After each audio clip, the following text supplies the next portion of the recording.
Hello my dear student, আশা করি তোমরা সকলেই ভালো আছো। তো ফাদার সেলফের ইউনিট 1 পড়া হয়ে গেছে। তো আজ ইউনিট 2 আমরা পড়ব, কারণ ইউনিট 1-এর সব কোয়েশ্চেন অ্যান্সারও হয়ে গেছে। আর এইচএসের পরেই হয়তো তোমাদের ইউনিট টেস্ট হতে পারে স্কুলে। তো তাই সিলেবাসটা এগিয়ে রাখতে হবে এবং সিলেবাসটা শেষ করে দেব কয়েকদিনের মধ্যেই। তো চলো শুরু করি। ইউনিট 2 ফাদার সেলফ কি বলেছে দেখে নেওয়া যাক, তারপর প্রশ্ন উত্তর করব। ওকে, চলো। Swami hoped that with this his father would be made to see why he must avoid school for the day. বলছে স্বামী আশা করেছিল যে উইথ দিস এর মাধ্যমে his father would be made to see why he must avoid school for the day, কেন সে school avoid করতে চাইছে, এড়াতে চাইছে। মানে আগের ইউনিটে তোমাদেরকে বলেছি, আগের ইউনিটের যে ভিডিও, যে তার মাথায় হেডেক ছিল, সেটা তার বাবাকে বলেছে যে আমার মাথা যন্ত্রণা করছে, তাই আমি স্কুলে যেতে চাইনি। তো এখানে ওইটারই একটু অংশ দিয়ে শুরু করেছে যাতে ওটার সঙ্গে রিলেটেড থাকে এবং তোমরা বুঝতে পারো যে স্বামী হোপড আশা করেছিল যে with this his father would be made, তার বাবাকে সে বুঝিয়ে ফেলবে, এটা স্বামী আশা করছে, যে কেন সে স্কুল এড়িয়ে যেতে চায়, মানে স্কুল যেতে চায় না। সোজা কথায় স্কুল যেতে কেন চায় না সেটা স্বামী ভেবেছিল যে তার বাবা বুঝে যাবে, যে তার মাথা যন্ত্রণা এই যে কথাটা বলেছে তার দ্বারাই বুঝে যাবে। Okay, but father's behaviour took an unexpected turn. কিন্তু সেকেন্ড লাইনে দেখা গেল স্বামী যেটা ভেবেছে ঠিক তার বিপরীত হয়েছে। কীরকম? বাট মানে কিন্তু, ফাদার্স বিহেভিয়ার মানে বাবার যে বিহেভিয়ার মানে আচরণ, টুক অ্যান আনএক্সপেক্টেড টার্ন। এক্সপেক্টেড মানে আশা করা, আনএক্সপেক্টেড মানে আশা করা যায় না, টার্ন মানে একটা বাঁক নিয়ে নিল। মানে ফাদার্সের যে বিহেভিয়ার, বাবার আচরণ অপ্রত্যাশিত বাঁক নিল। মানে বাবা অন্য কিছু ভেবে বসলো। বাবা ভেবেছিল স্বামী যে তার বাবা বলবে হ্যাঁ ঠিক আছে স্কুলে যাওয়ার দরকার নেই, কিন্তু সেটা না হয়ে অন্য কিছু হলো, সেটাই বলছে আনএক্সপেক্টেড টার্ন। বোঝা গেল? তারপরে বলছে হি প্রপোজড বলতে এখানে স্বামীজ ফাদার প্রপোজ, মানে স্বামীর বাবা প্রপোজড করলো, মানে একটা প্রস্তাব দিল স্বামীকে, টু সেন্ড এ লেটার, একটা সেন্ড মানে পাঠানো, একটা চিঠি পাঠাবে, উইথ স্বামীকে দিয়ে টু দ্য হেডমাস্টারকে একটা চিঠি পাঠাবে স্বামীকে দিয়ে। ওকে,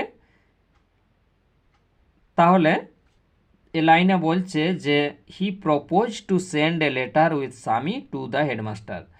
তাহলে তিনি একটা চিঠি হেডমাস্টারকে পাঠাবে স্বামীর হাত দিয়ে।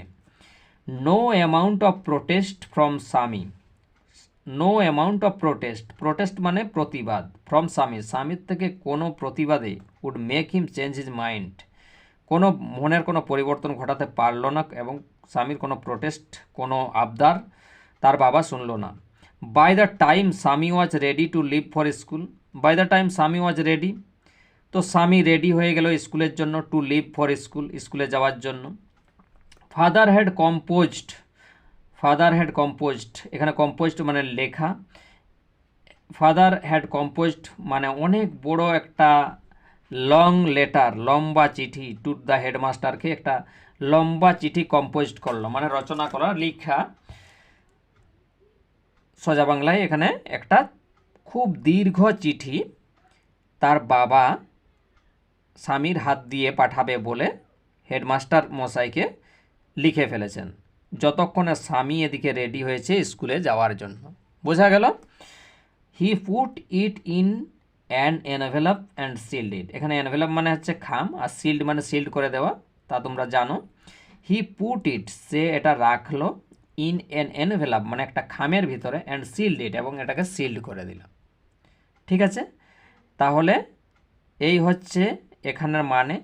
তারপর দেখি কি আছে ইউনিট 2-তে। এখানে দেখো, what have you written father, বাবা তুমি কি লিখেছ এই চিঠিতে। স্বামী আস্কড অ্যাপ্রিহেন্সিভলি, স্বামী অ্যাপ্রিহেন্সিভলি জিজ্ঞাসা করলো, আতঙ্কিতভাবে, মানে স্বামী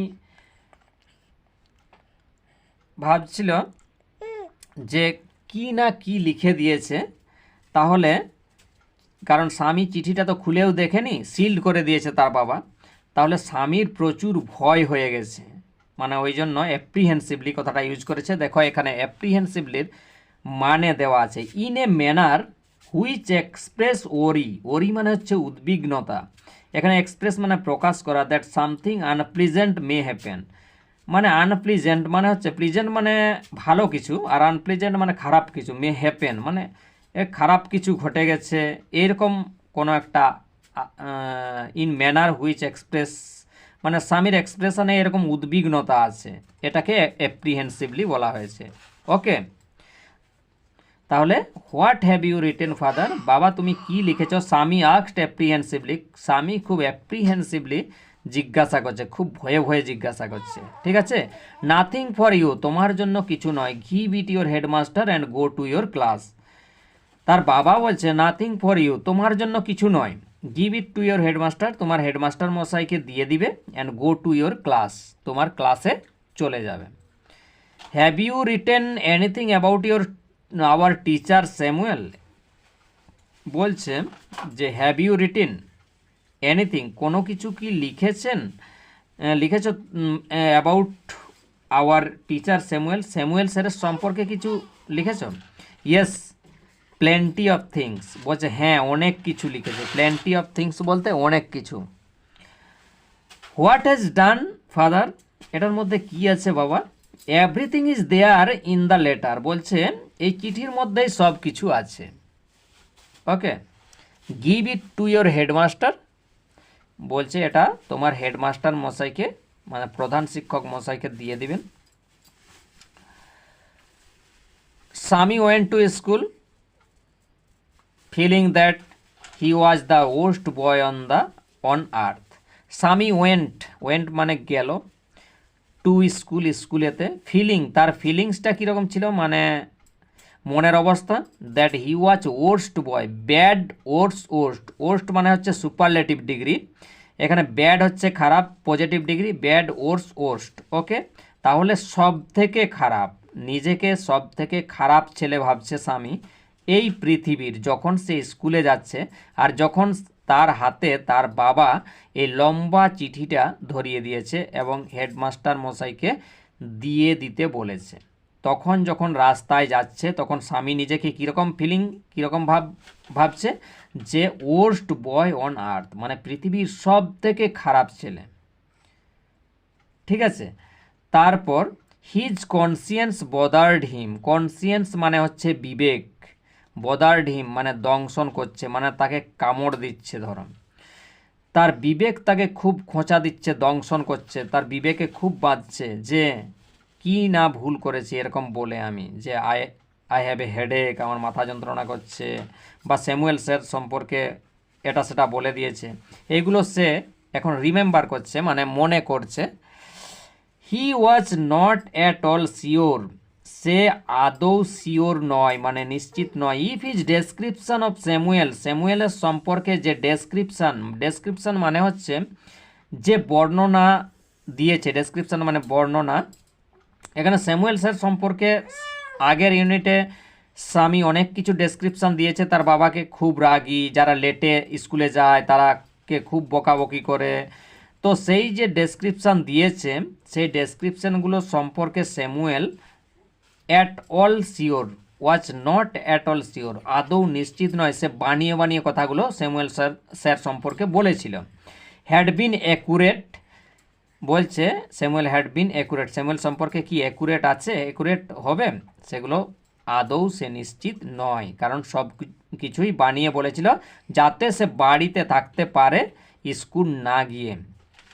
এটা একটা স্বামীর সাজানো ঘটনা ছিল, তাই সে খুব কনফিউশনের মধ্যে আছে। He felt he had mixed up the real and the imagined, বলছে হি ফেল্ট সে মনে করছে, মানে ফেল্ট অনুভব করছে, he had mixed up real মানে হচ্ছে বাস্তব, আর ইমাজিনড মানে কল্পনা আর বাস্তবকে সে পুরো গুলিয়ে ফেলেছে। যে কোনটা সত্যি আর কোনটা মিথ্যা সেটা সে বুঝতে পারছে না, কনফিউজ বলতে পারো। স্বামী stopped on the road side, স্বামী দাঁড়ালো রোড সাইডে to make up his mind about Samuel, Samuel সম্পর্কে তার মাইন্ডটা মেক আপ করার জন্য, মানে ডিসাইড করার জন্য বা একটু সান্ত্বনা দেওয়ার জন্য। এই মেক আপ হচ্ছে একটা ফেজাল ভার্ব, সেটেল, তার মাইন্ডটাকে সেট করার জন্য সে দাঁড়ালো, মানে খুব চিন্তায় রয়েছে, খুব কনফিউশনের মধ্যে রয়েছে যে স্বামী stopped on road side to make up his mind, তার মাইন্ডটাকে বোঝাতে চাইছে অ্যাবাউট স্যামুয়েল সম্পর্কে। Samuel was not such a bad man after all, Samuel sir was not bad, মানে খারাপ লোক নয় আদৌ। সর্বোপরি তার যা আচরণ, স্যামুয়েল এতদিন ক্লাসে যা পেয়েছে বা স্কুলে যা দেখেছে, তার উপর স্বামী ভাবছে যে Samuel was not such a bad man after all, Samuel sir অতটা খারাপ স্যার নয় যতটা আমি আমার বাবাকে বলে দিয়েছি ইউনিট 1-এ, যা আমি তোমাদেরকে আগের ভিডিওতে দিয়েছি। ওকে, পার্সোনালি ব্যক্তিগতভাবে he was much more friendly, much more friendly মানে অনেক বেশি friendly than the others teachers, মানে অন্যান্য যে শিক্ষকগুলো আছেন তাদের থেকে স্যামুয়েল স্যার অনেক বেশি ফ্রেন্ডলি। স্বামী এখন সেই কথাগুলো মনে করছে, কিন্তু তার বাবাকে সে অন্য কিছু বলেছে, তাই সে এত কষ্ট পাচ্ছে এবং ওর্স্ট বয় বলেছে নিজেকে, মানে সব থেকে খারাপ ছেলে পৃথিবীর। স্বামী also felt Samuel had a special regard for হিম, আরও দেখো এখানে কি বলছে, স্বামী also felt Samuel had a special regard, তার প্রতি স্যামুয়েলের স্পেশাল রিগার্ড আছে, মানে দারুণ একটা ভালো সুসম্পর্ক আছে। স্বামী ওয়াজ ফেল্ট অনুভব করে Samuel had a special regard for him, Samuel had a special regard for him. Okay, একটা শ্রদ্ধা আছে, ভালোবাসা আছে, তো খুবই একটা ভালো সুন্দর সুসম্পর্ক আছে, কিন্তু সেই স্যারের সম্পর্কেই বাবাকে অনেক কিছু বলেছে।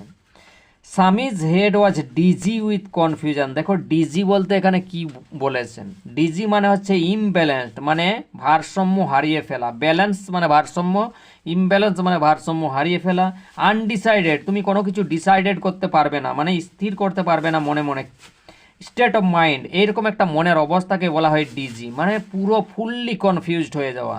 Swami's head was dizzy with confusion, মানে পুরো কনফিউশনে পুরো ভ্রম হয়ে গেছে তার মাথাটা। Okay, he could not decide, সে স্থির করতে পারছে না ইফ স্যামুয়েল রিয়েলি ডিজার্ভ, যে কথাগুলো স্যামুয়েল স্যার সম্পর্কে আগের ইউনিটে বলেছে সেগুলো আদৌ ডিজার্ভ করে কি না, মানে আদৌ স্যামুয়েলের জন্য যথাযথ কি না। দ্য এলিগেশন মানে হচ্ছে কমপ্লেন, মানে অভিযোগ, made against him in the letter, যে লেটারে যেগুলো লিখেছে, কারণ স্বামী তার বাবাকে যেগুলো বলেছে সেগুলোই নিশ্চয়ই তার বাবা লিখেছে, তো সেই অভিযোগগুলো তো তার বাবা লিখে দিয়েছে, তাহলে ওই অভিযোগগুলো স্যামুয়েল কি ডিজার্ভ করে, স্বামী এগুলো ডিসাইড করতে পারছে না যে এগুলো ঠিক হবে কি ভুল হবে।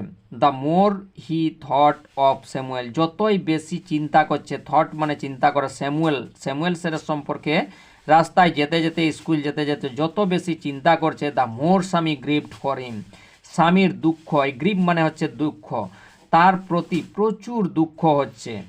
Two recall Samuel dark face, তখন স্যামুয়েলের সেই ডার্ক ফেস মানে কালো মুখমণ্ডলটা মনে পড়ছে। রিকল আর রিমেম্বারে কি, এগুলো যখন ফেজাল ভার্ব পড়াবো তখন বলে দেব।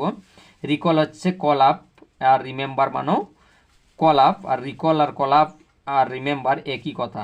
তাহলে টু রিকল মানে স্মরণ করছে স্যামুয়েলের ডার্ক ফেস, হিজ থিন মাউস্টেক মানে এখানে গোঁপ, থিন মানে সরু, তার সরু যে গোঁপ, তার যে কালো মুখমণ্ডল, আনসেভেন চিক মানে দাড়ি না কামানো, চিক মানে গাল, অ্যান্ড ইয়েলো কোট, যে ইয়েলো কোট পরে স্কুলে আসে, ফিল্ড স্বামীনাথন উইথ সরো, সমস্ত কিছু স্বামীনাথনকে খুব দুঃখে ভরিয়ে দিচ্ছে। এগুলো রাস্তায় যেতে যেতে, স্কুল যেতে যেতে সেই চিঠিটা হাতে করে নিয়ে যাওয়ার সময় স্বামী এই সব অনুভব করতে করতে স্কুলের দিকে চলেছে।